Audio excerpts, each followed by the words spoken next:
Par contre, il y a un truc qui est important à prendre en compte quand tu fais une terrasse comme ça, c'est l'exposition au vent. Parce que tu as un risque de soulèvement de ta terrasse.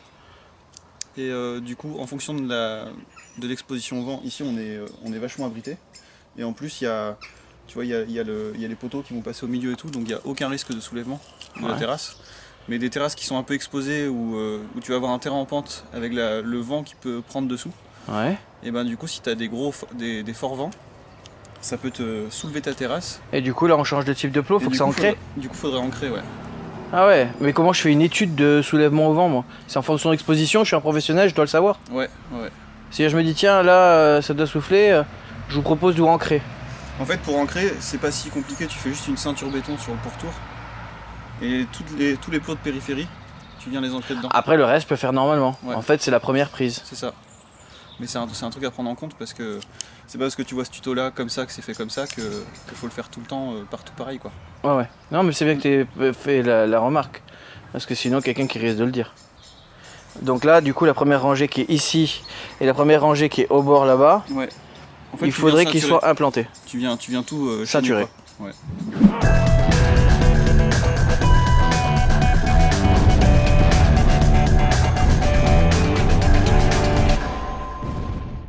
Faut pas avoir à réfléchir sur le calpinage, c'est-à-dire les 70 tout le long là.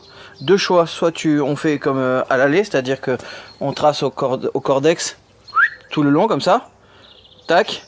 Soit moi ce que j'ai fait, j'ai positionné à 1 mètre, ça me donne une base visuelle. Je ne fais pas au centimètre près. Hein. Tiens, voilà, ça sert à quelque chose.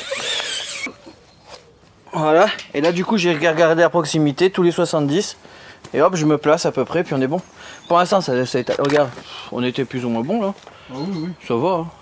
C'est que tu prends pas ton mètre, 70, après tu reprends 70. Ah bah oui, bah c'est comme dans tous les tracés, plus tu cumules, plus tu fais l'erreur. Hein. Ça fait un effet d'optique de filmer comme ça, c'est marrant. On fait comme ça. Ouais. Parce que Pascal il avance plus vite que moi. Donc, par contre, tu verras qu'il y a un coulelette à droite, un coulelette à droite. Un coulelette à gauche, un coulelette à droite, un coulelette à gauche. Regarde, c'est normal, tu vois, comme ça. Ça fait genre comme ça, t'es sûr que quand tu poses ta petite lambourde dessus, elle se casse pas la figure.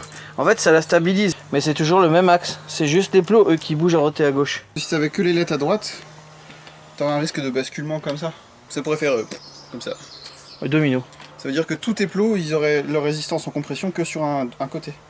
Okay. Alors que là, quand tu marches là, et ben c'est réparti gauche-droite. C'est ça. Je savais bien que t'avais la gueule d'une ballerine. Non, c'est comment on dit? C'est la slackline. La quoi? La slackline. Alors du coup, ben là, il nous manque un petit bout de lambourde. Lambourde minimum sur 3 appuis, parce qu'on est à plus de 70 cm de longueur. Ouais, donc après là on est parti. Tu peux avoir sur 2 appuis dans le DTU, si c'est 60 cm ou moins. Mais je suis pas fan. Honnêtement, je suis pas fan. Ouais. En plus, en bas de terrasse, on a dit que peut-être qu'il allait positionner genre canapé. C'est ça. Du coup, c'est pour ça qu'on s'est permis ici, comme il va y avoir une charge permanente plus importante, de rapprocher l'anthrax. Tu vois, l'anthrax, il est à 46. Ouais, c'est ça, 46-47. Donc du coup, on est bien au niveau charge permanente sur ce coin-là, on va être tranquille. Donc après, au niveau de la cote, ici j'ai 110. Je laisse 5 mm de jeu entre cette lambourde là et la lambourde suivante, et au moins 15 mm au bout là-bas. Ouais.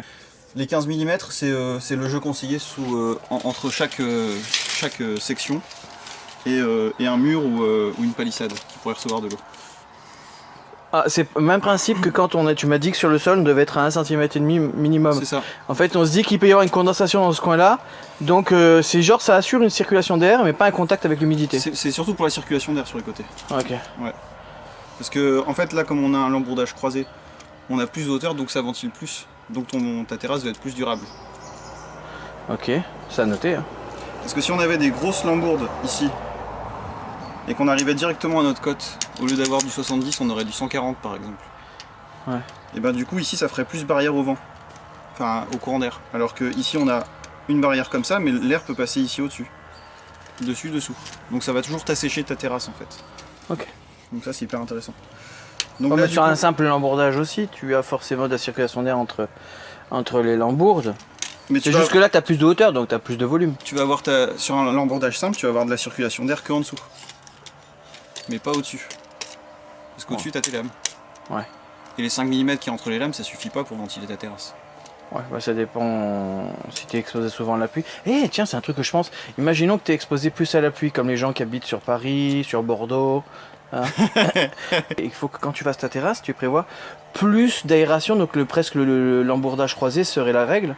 Non, il y a un DTU général et puis... C'est tout. ouais, même sur la ventilation, ils sont pas très carrés. Hein. Ils disent juste mettre un jeu de 15 mm, mais ils disent pas que c'est pour la ventilation. Ah mais ça c'est surtout les DTU, t'as remarqué hein, depuis qu'on les potasse. Ouais, ouais. Ils donnent des règles, mais ils les expliquent jamais. Hein. Et c'est pareil, tu vois, Ça nous deviner. Hein. pour l'esthétique, on met des bandeaux, comme tu peux voir là-bas. Mais c'est pareil, les bandeaux, en fait, ça vient te casser la ventilation. Ah bah oui, parce que ça fait barrière au vent. Oh mais on a dit qu'en même temps, ça barrait aussi l'accès au vent pour pas qu'il y ait un soulèvement de terrasse. C'est ça.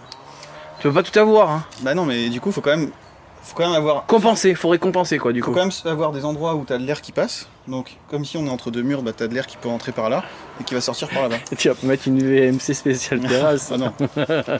Non, mais du coup, c'est important Et d'avoir attends, une certaine hauteur. les lames, quand on va les mettre, il y a des interstices, donc l'air rentre par les lames. Ouais, mais ça fait que 5 mm, et encore.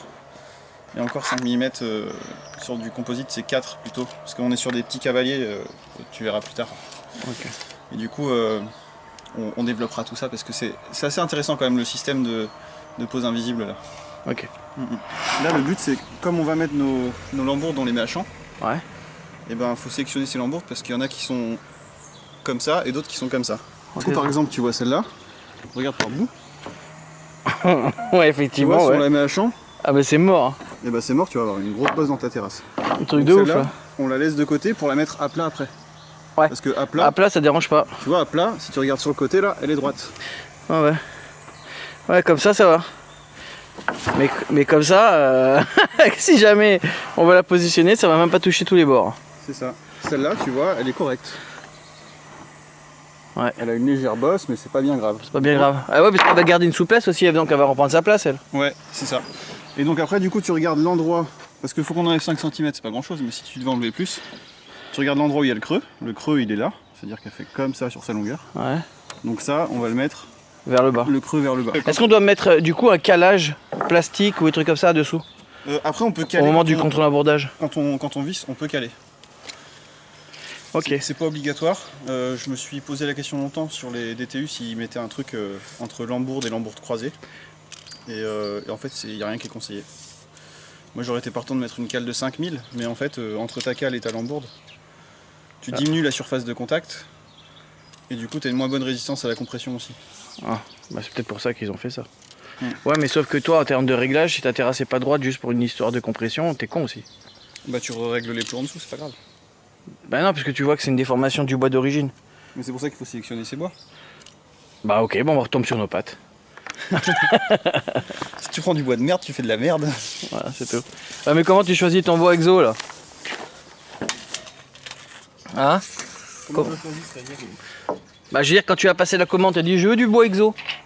Bah ouais, je veux des lambourdes en exotique. Mais comme moi je te disais hier, je te disais est-ce que tu demandes du déligné? Est-ce que tu vois un truc qui t'assure que le bois va être nickel? En fait, c'est pas compliqué, c'est si t'as un fournisseur qui te vend du bois de merde, tu vas plus le revoir. Ouais, ok. Donc si te vend du bois propre, tu restes chez lui et puis voilà. Ouais, mais tu n'as pas une demande à faire pour t'assurer que ça soit nickel? Non, il est censé vendre du produit qui est propre. Ouais, propre pour lui, ça c'est propre. Sauf que t'as vu la gueule du Ça bois? c'est propre, mais tu sélectionnes dedans. Et ce qui te plaît pas, tu lui renvoies. Ouais, il va te le reprendre. Ah bah il le reprend. de toute Ouais, mais façon. du coup, toi, tu n'avais pas prévu de marge d'erreur, t'es obligé de lui commander 2 fois la chose, quoi. Moi je prévois toujours de la marge d'erreur. Je vais Ok. pouvoir sélectionner mon bois et puis.